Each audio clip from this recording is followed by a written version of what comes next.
በስመ አብ ወወልድ ወመንፈስ ቅዱስ አሐዱ አምላክ አሜን። በምህረት የምናውቅህ በይቅርታ በቸርነት የምናውቅህ አባታችን ቅዱስ እግዚአብሔር ሆይ እጅግ አድርገን እናመሰግንሃለን። የነፍሳችን ጌታ የሕይወታችን እረኛ እጅግ አድርገን እናመሰግንሃለን። አምላካችን ቅዱስ እግዚአብሔር ሆይ ደግሞ ዛሬም በአዲስ እግዚአብሔር ሆይ ዛሬም በልግስናህ በምህረትህ በይቅርታህ በጸጋህ እግዚአብሔር ሆይ የተቀበልናት ይህች ቀን ደግሞ ካንተ ጋራ እየተወያየን ድምፅህን እየሰማን ምክርህን እየሰማን ቃልህን እያደመጥን ደግሞ አንድ እርምጃ ወደ አንተ ፈቅ የምንልበት እድል ስለሰጠህን ክብርና ምስጋና ለስምህ ይሁን። ጌታ ሆይ የተቅበዘበዘችዋን ነፍስ ፈጽመህ ስለማትረሳት እጅግ አድርገን እናመሰግንሃለን። መድኃኒታችን የነፍሳችን ጌታ አዳኛችን እረኛችን መድህናችን ኢየሱስ ክርስቶስ ሆይ በእውነት አንተ የተቀጠቀጠውን ሸምበቆ አትሰብርም፣ የሚጤሰውንም የጧፍ ኩስታሪ አታጠፋም። ለደካማው የምታዝን ለወደቀው መነሳትን ጌታ ሆይ ለቁስለኛው ሕክምናን የምትሰጥ አንተ ነህና እጅግ አድርገን እናመሰግንሃለን። የዛሉ ልቦችን እግዚአብሔር ሆይ በጸጋ የምትደግፍ እጅግ አድርገን እናመሰግንሃለን። በጉባኤያችን ተገኝልን። ተገኝተህ ምህረት ይብዛልን። ተገኝተህ ይቅርታ ይብዛልን። ተገኝተህ እግዚአብሔር ሆይ መታደስ ይሁንልን፣ መለወጥ ይሁንልን፣ አንተን ማሽተት ይሁንልን። ከእግዚአብሔር ጋር ተገናኝቻለሁ ማለት የምንችልበትን መንፈሳዊ አቅምን ስጠን። አባት ሆይ ሁሉ ሲሆን ክብሩ ለአንተ ብቻ ይሁን። አስተምረን፣ ተናገረን፣ ምከረን፣ አቅምን ኃይልን ጨምርልን። መንፈሳዊ ተግሳጽህን ሰምተን መመለስ የምንችልበትን እምነት ጨምርልን። አባት ሆይ ክብር ሁሉ ለአንተ ይሁን፣ ምስጋና ሁሉ ለአንተ ይሁን። በጌታችን በመድኃኒታችን በኢየሱስ ክርስቶስ ስም አሜን። ለእናንተም እንደሚገባችሁ በአዳኛችን በኢየሱስ ፍጹም ሰላም እላችኋለሁ። እንደምን ዋላችሁ? እንደምን አላችሁ? በምህረቱ የደገፈን ጸጋን ያበዛልን ዕድሜ ዘመንን የቀጠለልን የአባቶቻችን አምላክ ልዑል ባህሪ ቅዱስ እግዚአብሔር ስሙ ለዘላለም የተመሰገነ ይሁን። እንዴት ሰነበታችሁ? እግዚአብሔር መልካም አምላክ ነው፣ ስሙ ብሩክ ይሁን። እግዚአብሔርን የምትሰማ ነፍስ ደስ ይበላት፣ ሐሴትም ታድርግ። ዕለት ዕለት በነጋ በጠባ ከእግዚአብሔር ጋር መኖር፣ ከእግዚአብሔር ጋር መመላለስ፣ እግዚአብሔርን ለመስማት መፍቀድ፣ እግዚአብሔር ይናገረኝ ብሎ መምጣት እንዴት መታደል መሰላችሁ! እንኳንም እግዚአብሔር ረዳችሁ። በዓመታት መካከል በዘመናት መካከል አላችሁ ከእግዚአብሔር ጋር አለን፣ ከእግዚአብሔር ጋር አለን። በድካም በብርታት በማግኘት በማጣት በመዛል በሐዘን በደስታ በቃ ከእግዚአብሔር ጋር አለመጥፋት ከእግዚአብሔር ጋር መኖር እንዴት ደስ ይላል! ክብር ለእግዚአብሔር ይሁን። እና አምላካችን የሚያሳርፈው ሕያው ቃል እንካፈላለን። መንፈስ ቅዱስ በዚያ ቃል በኩል አልፎ ለልባችን ምክር ይሰጠናል፣ ይናገረናል። በሚናገረው በኩል ደግሞ ማድመጥ ይሆንልን። ያው መገኘት ብቻው በቂ ስላልሆነ ሰምቶ መተግበር፣ ሰምቶ በሕይወት ውስጥ ተግባራዊ ማድረግና ለሕይወት ምላሽ ማግኘት የተለየ ነውና እግዚአብሔር ይርዳን። እግዚአብሔር ያግዛችሁ ያግዘን። የጌታችን የኢየሱስ ክርስቶስ ቅዱስ ወንጌል ሉቃስ እንደጻፈው ምዕራፍ 7 ከቁጥር 1 እስከ 23 ባለው ክፍል ውስጥ እንቆያለን። በእነዚህ ቁጥሮቹ ውስጥ ሁለት ተአምራቶች አሉ። ከነዚህ ተአምራቶች በኋላ መጥምቁ ዮሐንስ የሚጠይቀው ጥያቄ አለ። እሱ ጥያቄ የምንጋራው ጥያቄ መስሎ ታይቶኛል። መጥምቁ ዮሐንስ የጠየቀው ጥያቄ የምንጋራው ስለመሰለኝ ባይሆን ርዕስ እንኳ ባይሆን እንደ ርዕስ ቁጥር 23 ላይ መድኃኒታችን ኢየሱስ ክርስቶስ የተናገረው ቃል አለ። እንዲህ ብሎ ይናገራል፣ በእኔም የማይሰናከለው ሁሉ ብፁዕ ነው ይላል። ስለዚህ በኢየሱስ የማይሰናከለው ብፁዕ ነው ማለት እንችላለን። ሐሳቡ እንደዛ ነው። በክርስቶስ አለመሰናከል ወይም ደግሞ ክርስቶስን ማስተዋል፣ ክርስቶስን መረዳት እንዴት አይነት ብጽዕና እንደሚያሰጥ ብፁዕ እንደሚያስብል እንግዲህ መጥምቁ ዮሐንስ በዚህ ክፍል ውስጥ ምን ቢል ነው ጌታ ኢየሱስ ክርስቶስ እንደዛ ያለ? ያው ከአባቶቻችን ሕይወታቸው ብቻ አይደለም እንማረው። ሰዎች ስለሆኑ የሚደክሙበትም ቦታ አለ፣ የሚሰናከሉበትም ግራ የሚጋቡበትም አለ አይደለ? እና ጴጥሮስ እኮ እጅግ በጣም ሲሰናከሉ ነበረ፣ ሲደክሙ ነበረ፣ ሲክዱም አይተናል። ስለዚህ አንዳንድ ጊዜ ድካም ሲገጥመን በራሳችን ላይ እንዳንፈርድም ጭምር ይረዳናል። ከቀደሙት አበው ያየነውም ነገር የጸጋው ሙላት ብቻ አይደለም፣ በጸጋው በኩል የተገለጠው የእግዚአብሔር መለኮታዊ ሐሳብ ብቻ አይደለም። ሰዎች እንደመሆናቸው መጠን ከወንድ ከሴት ፈቃድ ከስጋ ፈቃድ እንደመወለዳቸው መጠን ክርስቶስን የማይረዱበት መንገድ ደግሞ እጅግ አስደናቂ ነው፣ እጅግ አስገራሚ ነው። እና መጥምቁ ዮሐንስ በዚህ ሁሉ ስራው ያው መጽሐፍ ቅዱስ እንደሚመሰክርለት ጌታችን ኢየሱስ ክርስቶስ ስለ ዮሐንስ ሴቶች ከወለዷቸው መካከል እንደ መጥምቁ ዮሐንስ ያለ የለም ብሎ መስክሮለታል አይደል? ለክርስቶስ ተወልዶ ስለ ክርስቶስ ኖሮ ስለ ክርስቶስ ያለፈ ሰው ነው መጥምቁ ዮሐንስ። አሁን በሌሎቹ ሐዋርያት ጌታ ኢየሱስ ክርስቶስ ዞር ዞር ሲል የጠራቸው እነ ሌዊ እነ ማቴዎስን ቀራጭ ነበረ፣ ከቀራጭነት ጠርቶታል አይደለ? እነ ኬፋና እነ ወንድሙ እነ እንድሪያስ አሳ አጥማጆች ነበሩ። ወደሚያጠምዱበት ስፍራ ሄዶ ወደ ስራ ስፍራቸው ሄዶ ጠራቸው። እነ ዮሐንስም ጠራቸው አሳ ሲያጠምዱ ከአባታቸው ጋር እነ ያዕቆብ፣ ሌሎችም ከበለስ በታች አውቀሃለሁ እያለ እነ ፊልጶስ፣ ሌሎችም 12ቱ ሐዋርያት እንዲህ ባለ መንገድ ጠርቷቸዋል። አንዳንድ ጊዜ ጥሪ መረዳት ጥሩ ነው አይደል? እንድንረዳ ጸጋው ይርዳል። ዮሐንስ ግን ስለ መጥምቁ ዮሐንስ ወንጌላዊውና ዮሐንስ መጥምቁ ይለያያሉ አይደል? መጥምቁ ዮሐንስ መጽሐፍ ቅዱስ ውስጥ የሱ ወንጌል ወይም ደግሞ የሱ መልእክታት የሉም። የወንጌላዊው አንዱ ወንጌል የወንጌላዊ ነው። ሶስቱ መልእክታትና ራእይ ዮሐንስ የወንጌላዊ ዮሐንስ የዘብዴዎስ ልጅ እና መጥምቁ ዮሐንስ የካህኑ ዘካርያስ ልጅ የኤልሳቤጥ ልጅ፣ እሱ በትንቢት የተወለደ ነው። መልአኩ ቅዱስ ገብርኤል ልክ ቅድስት ማርያም እንዳበሰራት እንደዚሁ ካህኑ ዘካርያስ በቤተ መቅደስ እያጠነ ሳለ በብስራት መንገድ ልጅን ትወልዳለህ ብሎ እንደተናገረው እሱም ባለማመን የተናገርኩ እስከሚሆን ድረስ ድዳ ትሆናለህ እንዳለው ድዳም እንደሆነ መልአኩ በተናገረው በ9ኛው ወር ልጅ ተረግዞ እንደሚወለድ የተወለደ ሰው ነው። በማህፀን ሳለ በእግዚአብሔር መንፈስ የተሞላ ሰው ነው። ስለዚህ እንደ ሌሎቹ አይደለም። ዮሐንስ ሚሽኑም ከሌሎች ሐዋርያት ይለያል። እየሰማችሁኝ ነው አይደል? አዎ፣ የመጥምቁ ዮሐንስ ተልእኮው ራሱ እንደ ሌሎቹ አይደለም። ነቢዩ ዘካርያስ አንተም የልዑል ነቢይ ትባላለህ መንገዱን ትጠርግ ዘንድ ብሎ ትንቢት እንደተናገረ፣ ስለዚህ የመሲሁ መንገድ ጠራጊ እንደሚሆን በትንቢትም ጭምር የተነገረለት ነበረ። ስለዚህ ስለ መጥምቁ ዮሐንስ ስንናገር ለክርስቶስ ተወልዶ ለክርስቶስ ኖሮ በክርስቶስ ምክንያት ያለፈ ሰው ነው። አንዳች ምክንያት ሌላ ለምሳሌ ልጅ ተወልዶ እናት አባት በልጅ መወለድ ምክንያት የሆነ የሚፈጠርለት ነገር አለ። እነዛ ሰዎች ከመጥምቁ ዮሐንስ በኋላ ታሪካቸው ከምዕራፍ 2 በኋላ የለም። ምዕራፍ 1 ላይ ነው የሚያበቃው።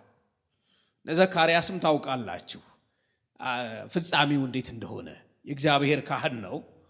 ታዲያ እነዚህ ሰዎች መጥምቁ ዮሐንስን ሲወልዱ እንደ ሌላ ወላጅ በልጃችን የሆነ ነገር የሚሉበት ልጅ አልነበረም። ለክርስቶስ የመጣ ነው። በቃ ሁለንተናው ማለት ነው። ሁለንተናው ለክርስቶስ አስቀድሞ መንገዱን ይጠርግ ዘንድ የተጠራ ነበረ። በክርስቶስ ጀምረን በክርስቶስ ኖረን በክርስቶስ ማለፍ ይሁንልን። ክብር እንደዛ ስለሆነ ማለት ነው። እና መጥምቁ ከሌሎቹ እጅግ ይለያል። ታዲያ መቼ ነው መጥምቁ ዮሐንስ ጋር መሰናከለ የምናየው መጽሐፍ ቅዱስ ሲመሰክር መቼ ተሰናከለ? መጥምቁ ዮሐንስ በእኔ የማይሰናከል ያለው እንግዲህ መጥምቁ ዮሐንስ ከተናገረ በኋላ መጥምቁ ዮሐንስ መቼ ነው የተሰናከለው? በክርስቶስ። እቺን ጥያቄ ያዙልኝ መጨረሻ ላይ ስለምትመለስ ማለት ነው። ብዙዎችም በዮሐንስ ዙሪያ ሲያንዣብቡ ታውቃላችሁ። ከኢየሱስ በላይ መጥምቁ ዮሐንስን ይወዱታል ደቀ መዛሙርቱ አይደል? እንዴ መምህር ሆይ አንተ የመሰከርክለት የተናገርክለት እኮ በዮርዳኖስ ያጠምቅ አይተነዋል፣ ያንተም ደቀ መዛሙርት ወደሱ ይሄዳሉ ብለው እኮ ብዙ ነገር እኮ በመካከል መፍጠር ፈልገው ነበረ ደቀ መዛሙርቱ። ዮሐንስ ግን አይ እኔ የምፈልገው ይሄ ስለሆነ የኔ ደቀ መዛሙርት ወደ ኢየሱስ የሚተሙ ከሆነ ወደ ኢየሱስ የሚሄዱ ከሆነ በቃ ሐሳቤ ተሳካ፣ በቃ ሰመረልኝ ብሏል። እኔ እኮ የመጣሁት ለሱ ባሪያ ልሆን፣ የጫማውን ጠፈር ልሸከም የማይገባኝ፣ ጫማውን መሸከም የማይገባኝ እሱ ሊልቅ እኔ ላንስ የሚገባኝ ታናሽ ሰው ነኝ፣ መልእክተኛ ነኝ፣ ድምፅ ነኝ፣ በምድረ በዳ የሚጮህ መልእክተኛ አገልጋይ ነኝ፣ ከዚህ ውጪ ትርጉም የለኝም እያለ መሲሁን ያላቀ ነው። ያው ሁለንተናው እንዳልኳችሁ ለክርስቶስ የመጣ ነው መጥምቁ ዮሐንስ። የኛ የተባለ ሁሉ ክርስቶስን ያሳይ። አሜን። ለአብ ክብርም ደግሞ እንደዛ ሲሆን ነው። እና እንዴት ተገናኘ? እኔ ራሱ በቅርብ ነው የገባኝ። የሉቃስ ወንጌል ምዕራፍ 7 ከሌሎቹ ከማቴዎስ ሐሳብና ከዮሐንስ ወንጌል ምዕራፍ 4 መጨረሻ ላይ ካለው ሐሳብ በተለየ መንገድ ሉቃስ በሚያስደንቅ ፍሰት ጽፎታል። ሁለት ተአምራቶች አሉ። የመጀመሪያው ተአምር ከቁጥር 1 ምዕራፍ 7 ከቁጥር 1 እስከ 10 ስለ መቶ አለቃው ይናገራል። የመቶ አለቃው ባሪያው እንደታመመበት ይናገራል። ክፍሉ እናየዋለን። ቀጥሎ ደግሞ ከቁጥር 11 ጀምሮ እስከ 17 የመበለቷ ልጅ ሲሞት ጌታ ኢየሱስ ክርስቶስ ከሞት ሲቀሰቅሰው እናያለን። ይሄ ከዚህ በኋላ ነው መልእክቱ የሚመጣው ማለት ነው። እሺ መልካም፣ ክብር ሁሉ ለአምላካችን ለእግዚአብሔር ይሁን። ቃሉን ሁሉ በሕዝብ ጆሮዎች በጨረሰ ጊዜ ወደ ቅፍርናሆም ገባ። ኢየሱስ ያው እንደ ማቴዎስ ወንጌል ከሆነ ምዕራፍ 8 ነው የሚናገረው ከቁጥር 5 ጀምሮ። እየሰማችሁ ነው አይደል? የተራራው ስብከት እንደጨረሰ ምዕራፍ 5 6 እና 7 ከጨረሰ በኋላ ምዕራፍ 8 ላይ ቃሉን ከጨረሰ በኋላ ይላል ማቴዎስ ወንጌል ላይ። አሁንም የሉቃስ ወንጌል ላይ ደግሞ ምዕራፍ 7 ቃሉን ሁሉ በሕዝቡ ጆሮ ከተናገረ በኋላ፣ ይሄ የኢየሱስ ልማዱ ነው። ሁልጊዜ ካስተማረ በኋላ ተአምር ካስተማረ በኋላ እስኪ ጴጥሮስን ማናገር፣ ተአምራት፣ ድንቆችን፣ የተለያዩ ነገሮችን ማድረግ ማከናወን የክርስቶስ ልማዱ ነው። ስለዚህ በሕዝቡ ጆሮ ነገሩን ቃሉን ከጨረሰ በኋላ ወደ ቅፍርናሆም ገባ። ይህ ስፍራ ቅፍርናሆም ይባላል። አንድ የመቶ አለቃም ነበረ፣ የሚወደውን ባሪያ ታሞ ሊሞት ቀርቦ ነበረ። ስለ ኢየሱስም በሰማ ጊዜ የአይሁድን ሽማግሌዎች ወደ እርሱ ላከና መጥቶ ባሪያውን እንዲያድን ለመነው። ማቴዎስ ራሱ ሄዶ እንደጠየቀው ይናገራል። ዮሐንስም እንደዚሁ ራሱ መቶ አለቃው እንደጠየቀው ይናገራል። ሉቃስ ግን ሽማግሌዎች እንደላከ ይናገራል። እነዚህ ሽማግሌዎች ስለዚህ መቶ አለቃ የተለየም መረዳት አላቸው። አንደኛ ለባሪያው እንዴት እንደዚህ ይንሰፈሰፍለታል፣ ለአገልጋዩ እንዴት ልቡ እንዴት ይራራል የሚል ነገር በሽማግሌዎች ልቡ ውስጥ አለ። ሁለተኛ ለኛ ለራሳችን ራሱ ምኩራብ የሰራልን ሰው ነው። ይሄ የመቶ አለቃ ይሁዳዊ አይደለም፣ ሮማዊ ነው፣ አሕዛብ ነው። ስለዚህ ኢየሱስን የተረዳበት መንገድ ተመልከቱ። ሮማዊ ነው፣ መቶ አለቃ ነው፣ አዛዥ ነው፣ ከስሩ የሚተዳደሩ አሉ። ግን አሁን ምንድነው ብላቴናው ባሪያው ታሞበት ስለ ኢየሱስ ስለሰማ፣ ስለ ኢየሱስ ዝም ብሎ ወሬ አይደለም እየሰማው። ታሞ ስለ ኢየሱስ የሆነ ነገር ሰምቶ ወደ ኢየሱስ የሚልክ ከሆነ ኢየሱስ ይፈውሳል የሚል ነገር ሰምቷል። ኢየሱስ ፈዋሽ፣ ኢየሱስ አዳኝ የሚል የመቶ አለቃው ይሄ እምነት አለው ማለት ነው። ስለዚህ ሽማግሌዎችን እንዲያድንለት ለመነው። ቁጥር 3 ላይ ስለ ኢየሱስን በሰማ ጊዜ የአይሁድን ሽማግሌዎች ወደ እርሱ ላከና መጥቶ ባሪያውን እንዲያድን ለመነው። ራሱ የአይሁድ ሽማግሌዎች መባሉ በራሱ ይሄ የመቶ አለቃ አሕዛብ ነው፣ የተላኩት ደግሞ ሽማግሌዎች የአይሁድ ሽማግሌዎች ናቸው። የመቶ አለቃ ስለሆነ ፈርተውት አይደለም። ግን ይህ የመቶ አለቃ በራሱ የተለየ ኳሊቲ አለው።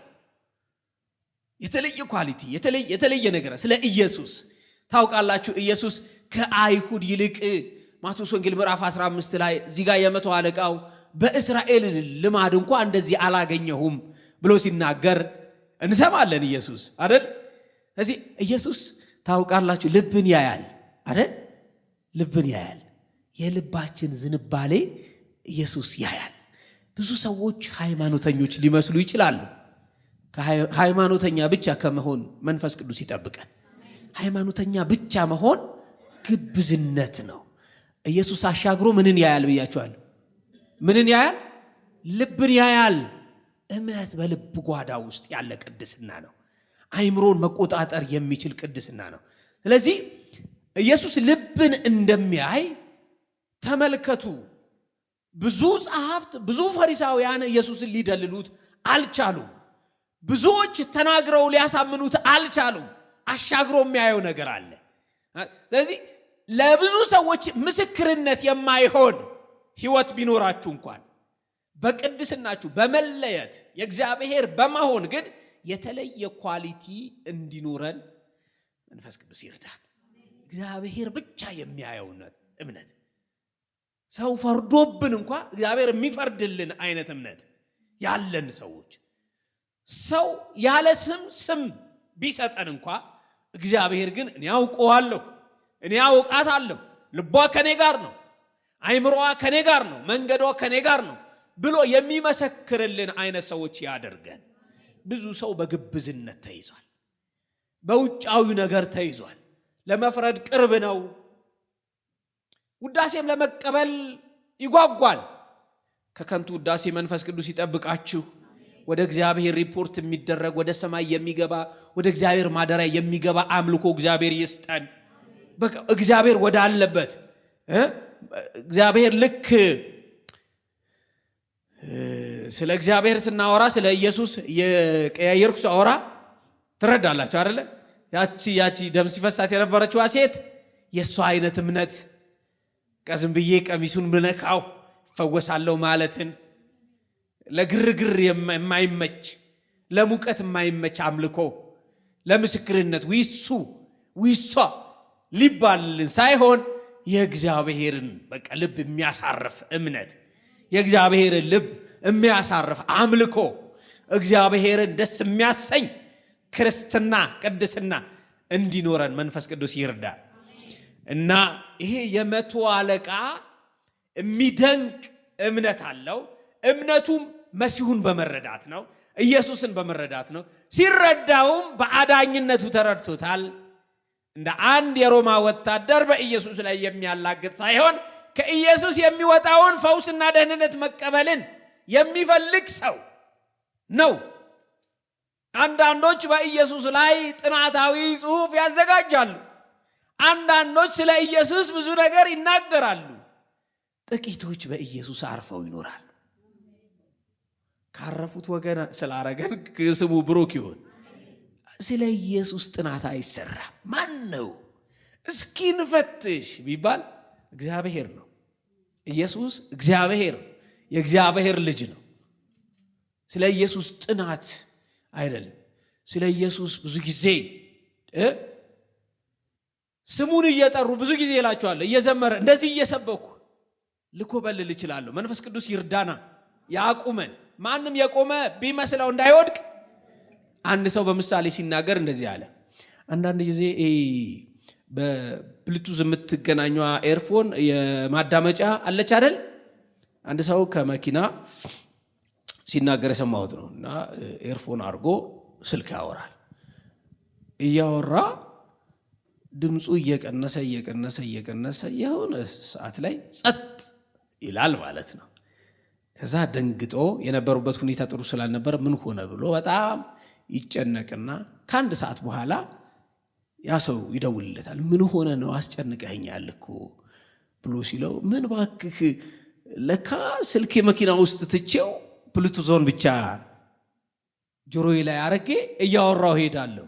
ለራሴ ግራ ገብቶኝ ኪሲን ሳይ ለካ ስልክ ያለው መኪና ውስጥ ነው ብሎ ሲናገር ሰማሁ። እንዲህ በህይወታችን እንዳይሆን ጸጋ ይርዳል። በእኛና በእግዚአብሔር መካከል እንደዚህ ጋፑ ስልኩ ቁጭ ብሎ ያ ሰው ኤርፎኑን ብቻ ይዞ እንደሄደ ዝም ብሎ የሆነ ነገር ብቻ ከእግዚአብሔር ጋር ሳትነካኩ ከእግዚአብሔር ጋር ዋናው ሳይኖር ማለት ነው አይደል? ብዙ ሰው ይዘምራል፣ እግዚአብሔርን ግን አያውቀውም። ስለ እግዚአብሔር የሆነ ነገር ሊል ይችላል፣ ስለ እግዚአብሔር ሊመሰክር ይችላል፣ ሊናገር ሊሰብክ ይችላል፣ ከእግዚአብሔር ጋር ላይነካካ ይችላል። ከዚህ መንፈስ ቅዱስ ይጠብቀን። ዝም ብሎ ኤርፎን ጆሮአችን ላይ ብቻ ሰክቶ መዞር ከእንዲህ አይነት ህይወት መንፈስ ቅዱስ ይጠብቀን። አንዳንዶቹ ሩቅ ሆነው አሕዛብ ተብለው ከእግዚአብሔር ጋር አሉ። ልክ የከነናዊቷ ሴት ታስታውሷታላችሁ? ውሾችም ከጌቶቻቸው የወደቀውን ፍርፋሪ ይበላሉ አለች።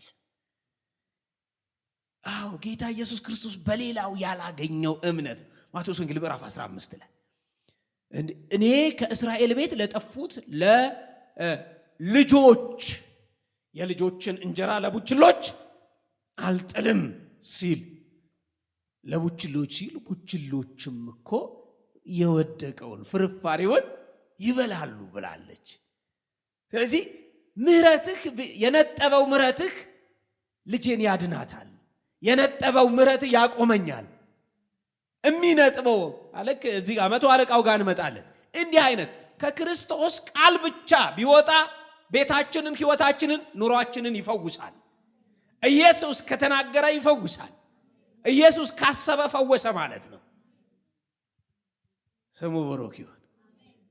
ይኸውላችሁ ከነካባችን ኖረን ከነማይካችን እያወራን ከእግዚአብሔር ከመጥፋት ከእግዚአብሔር ፊት ከመኮብለል እግዚአብሔርን ከመተው ጸጋው ይጠብቀን። ጸጋው ነው የሚያቆመው። ይኸውላችሁ እንዳትመኩ፣ ስለዳናችሁ አትመኩ። ጸጋው ነው የሚያቆመው። ጸጋው ነው በአገልግሎት እንድንቀጥል የሚያደርገን። ጸጋው ነው ሞገስ የሚሰጠን። ጸጋው ነው ወደዚህ ገስግሳችሁ መጣችሁ አርፋችሁ እንድትቀመጡ ልባችሁን የሚያረጋላችሁ ጸጋው። የጸጋው ጉልበት ነው። የእግዚአብሔር የምህረቱ ችሎት ነው። የምህረቱ ብዛት ነው እንጂ ማለት ነው ብዙ ሰው አይደል ባጭሩ የይሁዳ ህይወት አይበቃም። ከኢየሱስ ጋር ባለመጥፋት በወጣበት ይወጣ በገባበት እየገባ የበላውን እየበላ ከሱ ጋር ከኋላ እንደውም የቅርብ ሆኖ ኖሮ ፍጻሜው ተንጠልጥሎ መጥፋት ስለተፈረደበት ብቻ እንዳይመስላችሁ። ብዙ ሰዎች አፈንግጠዋል። ብዙ ሰዎች ወደ ኋላ ብለዋል። ብዙዎች ርቀዋል። በኢየሱስ ተሰናክለዋል። ኢየሱስን ለጥናት አቀረቡት። በኢየሱስ ላይ መመራመር አማራቸው። በኢየሱስ ላይ መፈላሰፍ አማራቸው። ግን ደግሞ ጸጋው የደገፈው ኢየሱስ ሕይወት እንደሆነ ተቀብሎ አርፏል። አረፍ ማረፍ ይሁንልን። ከዚህ በላይ ማረፍ ይሁንልን። ኃይላችሁ ይታደስ። በቃ አትድከሙ። ስለ ኢየሱስ ስትሰሙ አትድከሙ። ኃይላችን ይታደስ። እኔም ሳወራ ኃይሌ ይታደስ። እናንተም ስትሰሙ ኃይላችሁ ይታደስ። በቃ የሚዘምረው የሚሰብከው የሚያገለግል ሁሉ ኃይሉን እያደሰ በቃ በትኩስ ኃይል በመንፈስ ቅዱስ ጉልበት ማለዳ ምሽትም ቀንም ሁል ጊዜ በእግዚአብሔር መንፈስ በራሳችን ስንሆን ይደክማል። እንደክማለን። ልብ በሉ ትደክማላችሁ። ከእግዚአብሔር ጋር መነካካት ካለ ግን ትጨምራላችሁ፣ በክንፍ ትሮጣላችሁ፣ አትደክሙም፣ አትበርዱም። ትኩሳቱ እንዳለ ነው። የእግዚአብሔር ፍቅር እንደተቀጣጠለ ነው። እንደገና ሌላ ነገር ትቀበላላችሁ ከመንፈስ ቅዱስ። ሌላ ፍቅር ትጨምራላችሁ፣ ሌላ ኃይል ትጨምራላችሁ። በቃ በህልውና በአብሮነት በአንድ ማደሪያ ከእግዚአብሔር ጋር ሆነን እንደሆነ። ስለዚህ ወደ መቶ አለቃው ስንመለስ እንግዲህ መቶ አለቃውም በኢየሱስም በሽማግሌውም ዘንድ የሚገርም ሰው ነው። ሽማግሌዎች ታዘው ሄደዋል። ለኢየሱስ ምን ሊሉት ይሆን እነዚህ የአይሁድ ሽማግሌዎች? እነርሱም ወደ ኢየሱስ መጥተው ይህንን ልታደርግለት ይገባል አሉ። አስቀድመው ሽማግሌዎች፣ ኢየሱስ አድራጊ ነው፣ ክብር ለስሙ ይሁን። ይህንን ልታደርግለት ይገባዋል፣ ሕዝባችንን ይወዳልና ምኩራብም ራሱ ሰርቶልናል ብለው አጽንተው ለመኑት። ስለዚህ መሲሁን እንግዲህ ክርስቶስን የኛ ብለውታል ሽማግሌዎች አይደል? ረቢ ነው ኢየሱስ። ስለዚህ የኛ ስለዚህ ይሄንን እንድታደርገው እንፈልጋለን። አንደኛ ሕዝባችን ይወዳል፣ ለኛ ለራሳችን ምኩራብ ሰርቶልናል። ስለዚህ ይሄንን አድርግለት። ምንድነው እንዲያደርግለት የፈለጉት? ኢየሱስም ከነርሱ ጋር ሄደ። ሕዝባችን ይወዳል፣ ምኩራብም ራሱ ሰርቶልናል ብለው አጽንተው ለመኑት። ኢየሱስም ከነርሱ ጋር ሄደ። አሁን ወደ ቤቱ በቀረበ ጊዜ የመቶ አለቃው ወዳጆቹን ወደ እርሱ ላከ። አለውም እንደገና ሌላ ላከ። ጌታ ሆይ በቤቴ ጣራ በታች ልትገባ አይገባኝምና ምን አትበል፣ አትድከም። ስለዚህ ወደ አንተ ልመጣ እንዲገባኝ ሰውነቴን አልቆጠርኩትም። ነገር ግን ቃል ተናገር ብላቴናዬ ይፈወሳል አለ። ምን ማለት ነው? ሰውነቴ አልቆጠርኩትም ማለት እንደው አንዳንድ ጊዜ ይህ ልብስ ለብሼ እሄዳለሁ ትላላችሁ አይደል? በዛ ላይ አላጠፍኩትም ወይ መቀየር ነበረብኝ። እንዴት ለዚህ ታላቅ ድግስ ይህ ልብስ ለብሼ እሄዳለሁ? ከሁለት ሶስት ቀያይራችሁ አታውቁም? የኛው ይሁን ያኛው ይሁን። ይሄ ሰው ቆርኔሌዎስ እያለ ያለው ሰውነቴ በአንተ ፊት መቆምን ብመኝም እንደሚገባኝ አልቆጠርኩትም። ስለዚህ ይህ ሰው እምነቱ እንድንጋራው ፈልጋለሁ። ቀጥሎ ደግሞ የዮሐንስ ጥያቄ፣ የመጥምቁ ጥያቄ ህይወታችንን እንድፈትሽበት ያደርገናል ብዬ አምናለሁ። እኔም እንደዚሁ ህይወቴ ይፈትሽበታለሁ። እነዚህ ተአምራቶች ምን እንዳደረጉ ስሙ ብቻ። ስለዚህ ሰውነቴን አልቆጠርኩትም እና ወደ አንተ እንድመጣ እንኳ ብፈልግ እኔ አይገባኝም። ወደ ቤቴም እንድትመጣ አይገባውም። ቤቴ አይገባው ማለት ያንስብሃል የእኔ ቤት ትመጣ ዘንድ። ስለዚህ ብትናገር፣ እንዲህ አይነት እምነት አላችሁ? ብትናገር ብላቴናዬ ምን ይላል? ይፈወሳል። ቃሉን ላከ ፈወሳቸው ተብሎ ተጽፏል። ቃሉን ላከ ምን አላቸው? ፈወሳቸው። ቃል ሲልክ አያችሁ የታመመው ነገር ይፈወሳል። ኢየሱስ ፈዋሽ ነው። ኢየሱስ ይፈውሳል። ኢየሱስ ያድናል። ኢየሱስ ይታደጋል። ስለዚህ ወደ እኔ ልትመጣ እንዲገባኝ ሰውነቴን አልቆጠርኩትም። ነገር ግን ቃል ተናገር ብላቴናዬም ምን ይላል? ይፈወሳል። እኔ ደግሞ ከሌሎች በታች የምገዛ ሰው ነኝ። ከኔም በታች ወታደሮች አሉኝ። አንዱም ሂድ ብለው ይሄዳል፣ ሌላውም ና ብለው ይመጣል። ባሪያዬም ይህንን አድርግ ብለው ምን ይላል? ያደርጋል። አሁን ይሄ ሰው የዋዛ ሰው እንዳይመስላችሁ፣ መቶ አለቃ ነው። ባሪያዎች አሉት። ሂድ የሚለው ባሪያ አለው፣ የሚሄድ ና ሲለው የሚመጣ ባሪያ አለው። ከኢየሱስ ጋር ሲያነጻጽርስ እንኳን እኔ አንተ ቤቴ ልትመጣ አይገባኝም። እኔ ማን ነኝ አንተ የኔ ቤት ትመጣ ዘንድ? ዘልቆ ወደ ህይወታችን የመጣ ጌታ ክብር ለስሙ ይሁን። ሳይጸየፍ፣ እኛ እኮ ነን አይገባንም የምንለው። ሳይጸየፍ ኢየሱስ ወደኛ ዘለቀ አይደል? ቤታችንን አይንቅ፣ ያዘመመ ቤት ነው አይል። ህይወታችንን አይንቅ፣ ኑሯችንን አይንቅ፣ ልባችንን አይንቅ። እስከነ ድካማችን ብቻ እሱን እንውደድ። ጌታ ኢየሱስ ይመጣል፣ አይታክተውም። አንዴ ብቻ አይደለም፣ ደጋግሞ ይመጣል። ኢየሱስ ይምጣላችሁ፣ ደጋግሞ ይምጣላችሁ። ከስሙ የተነሳ በቤታችሁ ድንቅ ይሁን፣ ተአምር ይሁን።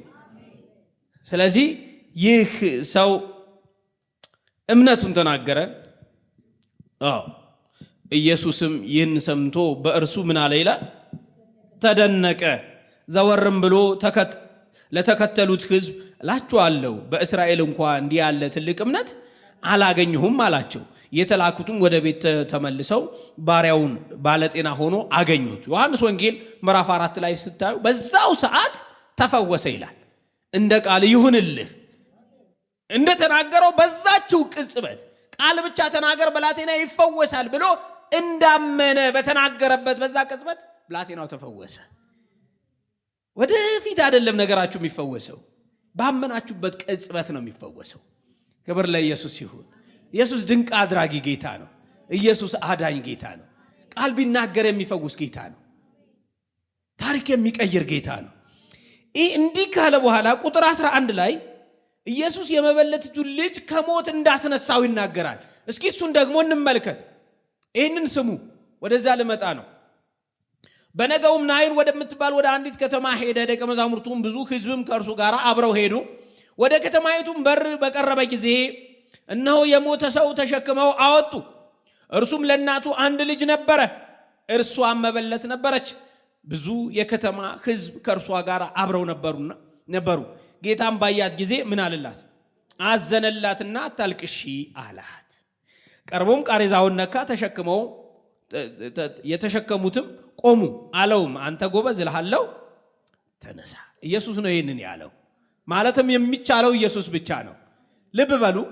አሁን ወደ ናይን ደግሞ ሲገባ ሰዎች ሲላቀሱ ያያል። እንደገና ደግሞ አስከሬን ተሸክመው ሲወጡ ከከተማ ሲወጡ ኢየሱስ ያያል። ይህ ጎበዝ ለናቱ አንድ ልጅ ነው። አንድ ብቻ አይደለም፣ አንድያ ነው። ተቀዳሚም ተከታይም የለው ማለት እናቲቱ ምንድናት? መበለት ናት። መውለድም አትችልም። ዝም ብሎ አንድ ልጅ ብቻ አይደለም። የበኩር ልጅ የወለደች ሴት ቀጥላ ልትወልድ ትችላለች አይደለም? እቺ ግን ምን አይነት ሴት ናት? መበለት ናት። መበለት ናት ማለት እንግዲህ ባል የላትም፣ አንድ ልጅ ብቻ ነው ያላት። የዓይኖቿ ማረፊያ ነው። እንግዲህ በሞት ተነጠቀች።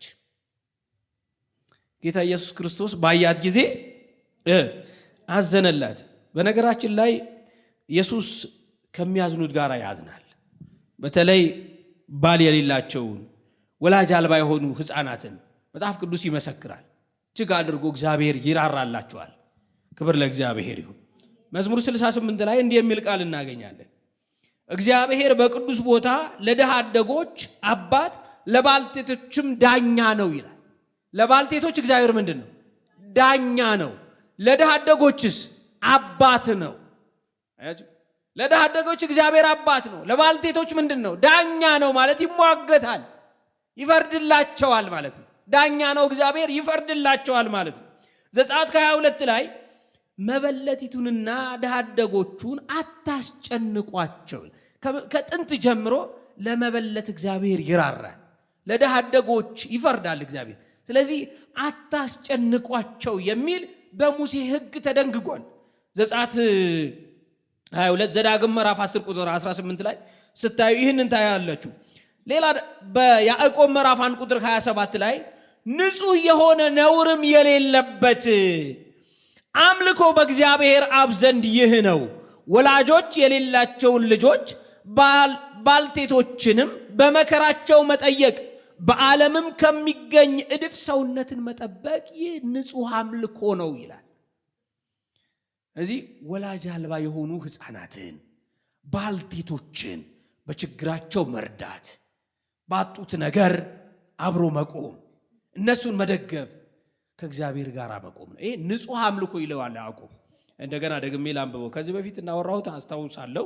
መጽሐፍ ቅዱስ ደግሞ በየዕለቱ ይናገራል። ያዕቆብ ምዕራፍ 1 ቁጥር 27 ንጹሕ የሆነ ነውርም የሌለበት አምልኮ በእግዚአብሔር ዘንድ ይህ ነው ይላል። ይሄ ይሁንላችሁ። ንጹሕ የሆነ ነውር የሌለበት በእግዚአብሔር ፊት ሞገስ ያለው አምልኮ ትፈልጋላችሁ? ያው በግልጽ ተጽፏል። እንደዚህ ነው የሚለው፣ ወላጆች የሌላቸውን ልጆች እና ባልቴቶችንም በመከራቸው ጠይቋቸው። ንጹሕ አምልኮ ይሄ ነው። ይሄ ማለት ከዚህ ይበልጣል። አሁን ከምሰብከው ይበልጣል፣ ከምንዘምረው ይበልጣል። ባልቴቶችን መርዳት፣ ወላጆች የሌላቸውን ሕፃናት ተቀብሎ ማሳደግ፣ መደገፍ፣ መርዳት፣ ይሄ ንጹሕ አምልኮ ተብሎ ተገልጧል።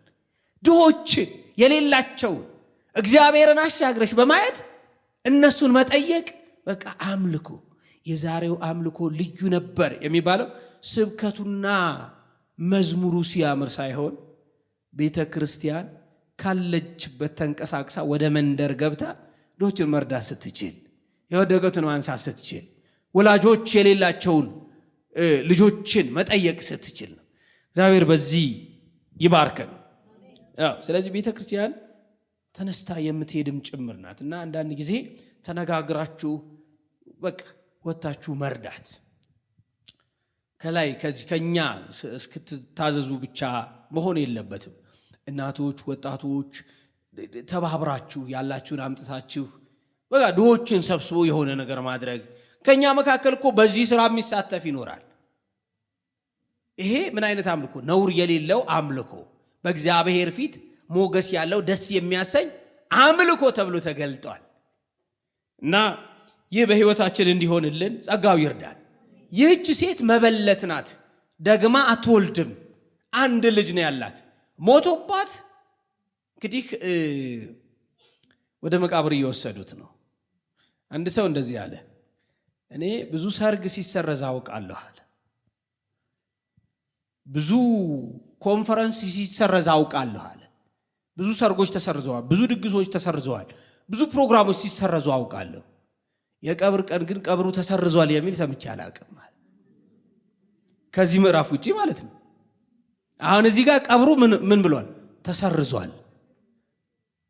እንግዲህ ከሩቅ የሚጠራ ዘመድ አዝማድ ይኖራል። ሁሉ በቃ እየቸኮለ ለመቅበር ያው ታውቃላችሁ፣ በእኛም ሀገር ለመቅበር ያው ይጣደፋሉ አይደል? አሁን በመድኃኒት በተለያየ ነገር ካልሆነ በቀር ሰው ከሞተ በኋላ ያው ይከብዳል።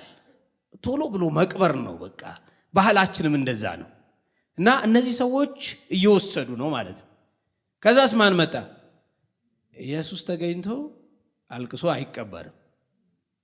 ኢየሱስ እያለ አልቅሶ ተለቅሶ አይቀበርም። አልዓዛር ከሞተ በኋላ ነው ኢየሱስ የመጣ። እሱም ሲልኩበት ሆን ብሎ አውቆ ቁጭ ብሏል። ኢየሱስ ወደነ ማርታ ቤት ሳይሄድ ማለት 4 ቀን ሞልቶታል። የ4 ቀን ሬሳ ሕያው ማድረግ እንደሚችል እንደሚቀሰቅሰው ያውቃል ኢየሱስ። ስለዚህ አውቆ ነው። ይህች መበለት ግን አንድ ልጇ ሰው ሁሉ ዘመድ አዝማድ ተጠራርቶ እንግዲህ ተሸክመው እየወሰዱ ጌታ ኢየሱስ መጣ፣ አያት። ከሁሉ አስቀድሞ አዘነላት ነው የሚለው። ጌታ ሩሩ ነው። ይላችሁ ኢየሱስ ሩሩ ነው። ያዝናል፣ ይራራል። ጨካኝ አይደለም። የኛ ንጉሥ የሚራራ ጌታ ነው። የማንም ሞት አይፈልግም፣ የማንም ሐዘን አይፈልግም። በመጽሐፍ ቅዱስ አያሌ ምሳሌዎች አሉ። ኢየሱስ ወድቆ ያየውን ሰው ረግጦ ሄዷል የሚል ተጽፎ አናነብ። ጎንበስ ይላል። ያጡ የነጡ የገረጡ የደሃዩ ሰዎች ኢየሱስ አያልፋቸው። እዚህ ለዚህች መበለት ምን ሊያደርግላት ይሆን? ወደ ከተማይቱም በር በቀረበ ጊዜ እነሆ የሞተ ሰው ተሸክመው አወጡ። እርሱም ለእናቱ አንድ ልጅ ነበረ፣ እርሷም መበለት ነበረች። ብዙ የከተማ ሕዝብ ከእርሷ ጋር አብረው ነበሩ። ጌታም ባያት ጊዜ አዘነላትና አታልቅሺ አላት። ባዶ ተስፋ አይደለም። ኢየሱስ አጽናንቷችሁ ከሆነ ማለት መጽናናታችሁ የእውነት ነው። ኢየሱስ በቃሉ ተናግሯችሁ ከሆነ የተናገረው እውነት ነው። ዛሬ እግዚአብሔር እምነት ይጨምርልን። አሁን ኢየሱስ እየተናገረ ነው ያለው። ቃሉ ትቶልናል፣ ቃሉ ሰጥቶናል። በቃሉ በኩል እየተናገረ ነው ያለው ኢየሱስ። ስለዚህ አዘነላትና ምን አትበይ፣ አታልቅሽ። እንባዎችን ሁሉ ከዓይን የሚያብስ ጌታ ነው ኢየሱስ። አታልቅሽ አላት። አዘነላት፣ ራራላት። ትንሣኤና ሕይወት እኔ ነኝ፣ የሚያምንብኝ ቢሞት እንኳ ሕያው ይሆናል ያለው እሱ ራሱ አይደለ? ያው ይህንን እናምናለን። ጌታ ኢየሱስ ክርስቶስ ስሙ ብሩክ ይሁን። ሙታን የእግዚአብሔር ልጅን ድምፅ የሚሰሙበት ሰዓት ይመጣል፣ እርሱም አሁን ነው፣ የሚሰሙትም በሕይወት ይኖራሉ ይላል ዮሐንስ ወንጌል ምዕራፍ 5 ላይ ከቁጥር 25 ላይ። ሙታን በእርግጥ ከእግዚአብሔር ተለይተው በመንፈሳቸው ምውታን የሆኑትን ይህንን የሚለው ግን ደግሞ በትክክል ነፍስ ከስጋቸው ተለይተው የሞቱ ሙታን ራሱ የእግዚአብሔርን ልጅ ድምፅ የሚሰሙበት ጊዜ ይመጣል፣ እነሆ አሁንም ሆኗል ተብሎ ተጽፏል። ስለዚህ አታልቅሺ ያላት በባዶ ተስፋ ሳይሆን ሙት ያለችው ሕያው ሆኖ ስለሚያሳያት፣ ሕያው አድርጎ ስለሚያሳያት። ጌታ ኢየሱስ ክርስቶስ የምታምኑት ከሆነ እንዲህ ሰውም ባይሆን ሐሳብም ራእይም ነገርም እምነታችን ሳይቀር የሞተብን ሰዎች ካለን ማለት ነው ኢየሱስ ሕያው ያደርጋል። እንደገና ነፍስ ይዘራበታል። ኢየሱስ ይቀሰቅሳል። የእንደገና አምላክ ነው። የእንደገና ጌታ ነው። ኢየሱስ ሕያው አድራጊ ነው። አታልቅሺ አላት። ቀርቦም ቃሬዛውን ነካ፣ የተሸከሙትም ቆሙ። አለውም አንተ ጎበዝ እልሃለሁ ተነሳ አለው። ክብር ለኢየሱስ ይሁን። የሞተውም ቀና ብሎ ተቀመጠ፣ ሊናገርም ጀመረ። ለእናቱም ሰጣት። ችግርተኛዋ እሷ ናት። ሌላው ሁሉ አጃቢ ነው። ችግርተኛ እሷ ናት። ሁሉም ከ2 ቀን በኋላ ወደ የቤቱ ይሄዳል። ከ3 ቀን በኋላ ሰለስት ይላል። ከሰለስት በኋላ ወደ ቤቱ ይገባል። በሐዘን የምትቆዝመዋ እሷ ናት አይደል? በሐዘን የምትከርመዋ እሷ ናት። ስለዚህ ለእናቱ ሰጣት ይላል። እሺ መልካም እየዘለቅን ነው ወደ ሐሳባችን። ሁሉንም ፍርሃት ያዛቸውና ታላቅ ነቢይ በእኛ መካከል ተነስቷል፣ ደግሞ እግዚአብሔር ሕዝቡን ጎበኘ እያሉ እግዚአብሔርን አመሰገኑ። ዘካርያስ ይህንን ሲናገር ታስታውሱታላችሁ። የእስራኤል ጌታ አምላክ ይባረክ ጎብኝቶ ለሕዝቡ ቤዛ አድርጓልና እንዳለው ጎብኝቶ ለሕዝቡ ምን አድርጓል? ቤዛ አድርጓልና ብሎ እንደተናገረው በእኛ መካከል ታላቅ ነቢይ ተነስቷል፣ እግዚአብሔር ሕዝቡ ጎብኝቷል። ለምን? ሙታናቸውን በሕይወት በትንሣኤ መቀበል ጀምሮ ልክ ኢየሱስ ሲናገር ሙቱ ተቀሰቀሰ፣ ለእናቱም ሰጣት ይላል። ትንሣኤና ሕይወት ኢየሱስ ነው። ትንሣኤና ሕይወት ኢየሱስ ነው። እግዚአብሔርን ማመስገን ጀምሩ። ይህም ዝና ስለ እርሱ በይሁዳ ሁሉ በዙሪያውም ባለችው አገር ሁሉ ወጣ። ከዚህ በኋላ የሚደንቅ ጉዳይ ታያላችሁ። የሚደንቅ መልእክት። ደቀ መዛሙርቱ ለዮሐንስ እነዚህን ሁሉ አወሩለት። ልብ በሉ ተመልከቱ፣ ሊጨርስ ነው። ምንድነው ያወሩለት? የተደረጉ ተአምራቶች። ናይን ወደምትባል ሀገር እኮ ኢየሱስ ገብቶ የመበለቷ ልጅ የሞተውን ሬሳውን ቃሬዛውን ነክቶ እልሃለሁ አንተ ጎበዝ ተነሳለው። እዛ ተነስቶ ከሰው ጋር መናገር ጀመረ፣ ለእናቱም ሰጣት እያሉ የዮሐንስ ደቀ መዛሙርት ለዮሐንስ ይነግሩታል። መልሰው ደግሞ የመቶ አለቃው ይገርማል፣ ይሞታል ተብሎ የተጠበቀው የመቶ አለቃው ባሪያ እኮ ኢየሱስ ቃል ተናግሮ እኮ ፈውሶታል። ማን ይሰማል? መጥምቁ ዮሐንስ። ደቀ መዛሙርቱ ነግረውት፣ ከዛስ ዮሐንስም ከደቀ መዛሙርቱ ሁለት ወደ እርሱ ጠርቶ የሚመጣው አንተ ነህን ወይስ ሌላ እንጠብቅ ብሎ ወደ ኢየሱስ ላከ። የሚገርም ነው። ዮሐንስ የት እንዳለ ታውቃላችሁ? ወህኒ ቤት ነው ያለው። ወህኒ ቤት እየማቀቀ ኃይለኛ እስር ቤት ነው ያለው መጥምቁ ዮሐንስ። ታዲያ አየ ኢየሱስ እየዞረ ይፈውሳል። አየ ኢየሱስ እየዞረ ሙታን ይቀሰቅሳል። በቃ ድንቆችና ተአምራት ያደርጋል። ለምጻሞችን ያነጻል፣ ጎባጦችን ያቀናል፣ አጋንንት ያደረባቸውን ይፈውሳል። መጥምቁ ዮሐንስስ እስር ቤት ነው ያለው።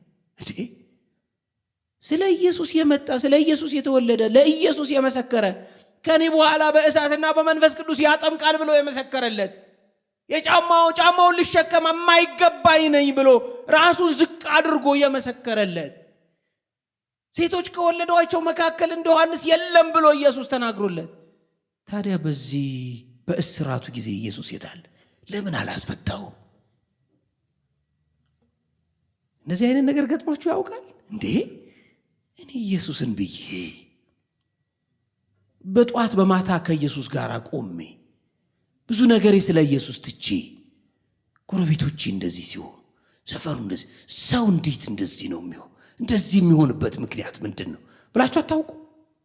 መጥምቁ እንደዛ ነው የተሰናከለው። እንዴ ሙታን ይነሳሉ ተባለ፣ የታሰሩ ይፈታሉ ተባለ፣ አንካሶች ይሄዳሉ ተባለ፣ እውራን ያያሉ ተባለ።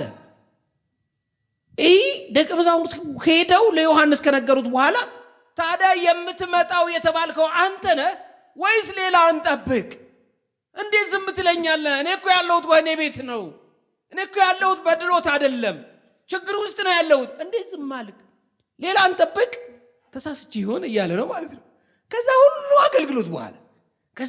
አገልግሎት በኋላ ኃይለኛ እስር ቤት ከመግባቱ የተነሳ መጥምቁ ዮሐንስ የሚመጣው አንተ ነህ የተባለልህ የተነገረልን የመሰከርኩልህ ወይስ ሌላ እንጠብቅ ብሎ ማንኛውም ሰው እንደሚደክም መጥምቁ ዮሐንስ በድካም ይሄንን ይናገራል ማለት ነው።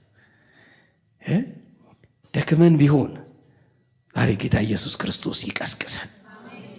ተስፋ ቆርጠን እንደሆነ ዛሬ ጌታ ኢየሱስ ክርስቶስ ተስፋችንን ያለምልም። ኢየሱስ የሚደንቅ ጌታ ነው። ኢየሱ ከሆናችሁ ህመምም ቢሆን ለክብሩ ይሁን። ሁልጊዜ ነው የምለው የኢየሱስ ከሆነን መታሰራችንም ያክብረው። አሁን ዮሐንስ እንዲህ ብሎ መልእክተኞች ከላከ በኋላ ወደ ኢየሱስ መጥተው የሚመጣው አንተ ነህን ወይስ ሌላ እንጠብቅ ብሎ ወደ አንተ ላከን አሉት መልእክተኞቹ።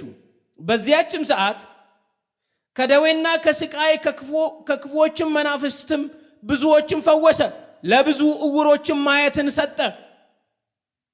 ጌታ ኢየሱስ ክርስቶስ ታስታውሳላችሁ ሉቃስ ወንጌል ምዕራፍ 4 ላይ የእግዚአብሔር መንፈስ በእኔ ላይ ነው፣ የታወሩት እንዲያዩ፣ የተጠቁት ነፃ እንዲወጡ፣ የታሰሩት እንዲፈቱ፣ የተወደደችውንም የእግዚአብሔርን ዓመት እሰብክ ዘንድ ልኮኛል ያለው ኢየሱስ ነው። ስለዚህ ያያችሁትን ሄዳችሁ ለዮሐንስ ንገሩት። አንካሶች ቀና ብለው መሄድ ጀምረዋል። ጎባጦች መቅናት ጀምረዋል። እማያዩ እያዩ ነው። ደንቆሮች ይሰማሉ። ሙታን ተነስተዋል። ይህን ሄዳችሁ ለዮሐንስ ንገሩት አለ ኢየሱስ። በዛችን ሰዓት ከደዌና ከስቃይ ከክፉዎችም መናፍስትም ብዙዎችን ፈወሰ፣ ለብዙ ዕውሮችን ማየትን ሰጠ። ኢየሱስም መልሶ እንዲህ አላቸው፣ ሄዳችሁ ያያችሁትንና የሰማችሁትን ለዮሐንስ አውሩለት። ዕውሮች ያያሉ፣ አንካሶች ይሄዳሉ፣ ለምጻሞች ይነጻሉ፣ ደንቆሮች ይሰማሉ፣ ሙታን ይነሳሉ፣ ለድሆች ወንጌል ይሰበካል። በእኔም የማይሰናከል ሁሉ ብፁዕ ነው። ዮሐንስ ልቡ አረፈ ማለት ነው። እሺ በመታሰሬ ለካ መክበር ፈልጓል፣ ያውቀኛል፣ አይቶኛል ማለት ነው።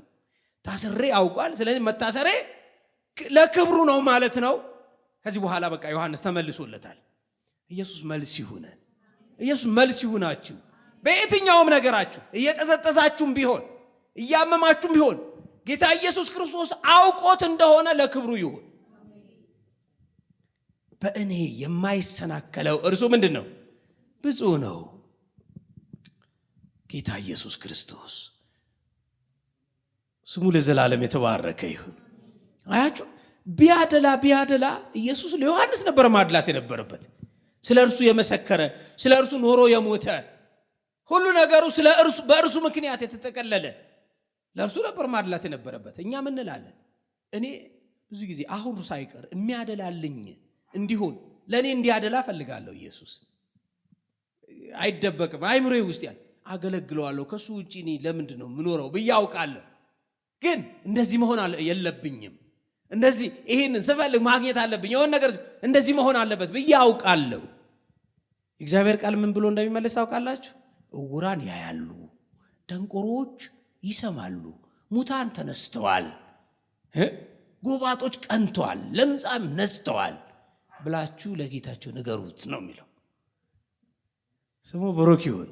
ለእናንተም እንደዛ ነው የሚናገረው። አንዳንድ ጊዜ ከነችግራችሁ ስትሰነብቱ ማለት ነው በቃ እኔ በስራ ላይ ነኝ እንዳለው ማለት ነው። ይህም በአንተ ላይ ያለው አይቼዋለሁ፣ ነገር ግን ለክብር መገለጫ ይሁን። ጌታ የተባረከ ለዘላለም የተባረከ ይሁን። የተባረከ ይሁን።